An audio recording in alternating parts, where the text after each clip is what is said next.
সাকরাইলের চুনপাড়া দুধকুন্ডি এলাকায় রাতভর হাতির তাণ্ডব, ভাঙলো একের পর এক বসত বাড়ি ও দোকান।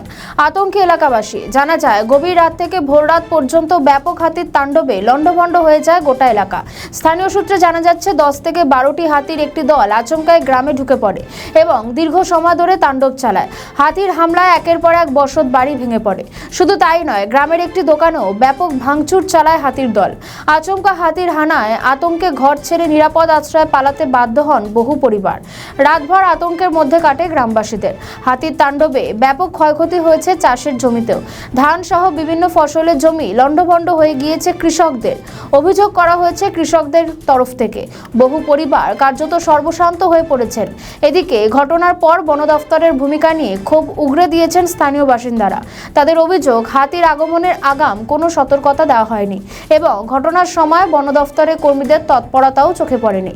ফলে ক্ষয়ক্ষতির মাত্রা আরো বেড়েছে বলে দাবি এলাকাবাসী। বলো, তোর নাম? আমার নাম রবীন্দ্রনাথ মাস। কতগুলো হাতি ছিল? প্রায় 11টা মতো হাতি ছিল। গ্রামে কটা বাড়ি ভাঙছে? আমাদের গ্রামে তো দুটো বাড়ি ভাঙছে। এটা আমার দোকান বাড়ি, এটাও থেকে প্রায় শেষ করে আর দিয়েছে। কি কি নষ্ট করেছে? দোকানের সমস্ত কিছু, শোকেসের মাল সমস্ত কিছুই ভেঙেছে, প্রায় খেয়েছে আর ভেঙে দরজা সব কিছু ভেঙে দিয়ে চলে গেছে। কটা নাগাদ ঘটনাটা ঘটেছিল? প্রায় একটা। ঠিক আছে। আমাজি, তোমার নাম বলো। গ্রামের নাম? এই হাতি দিয়ে যে বাড়িটা ভাঙছে, কতগুলো হাতি ছিল? আচ্ছা, কটার দিকে আসছিল? 12টার দিকে, 12:30টার। কটা বাড়ি ভাঙছে? 3টা।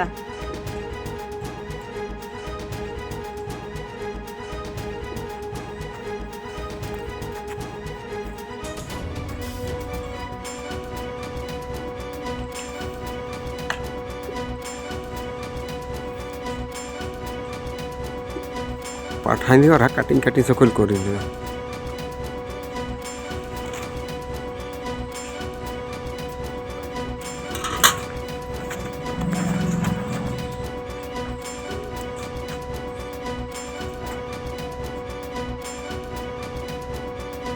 আমাদের ভিডিও ভালো লাগলে লাইক ও শেয়ার করুন। কমেন্ট সেকশনে আপনাদের মতামত জানান।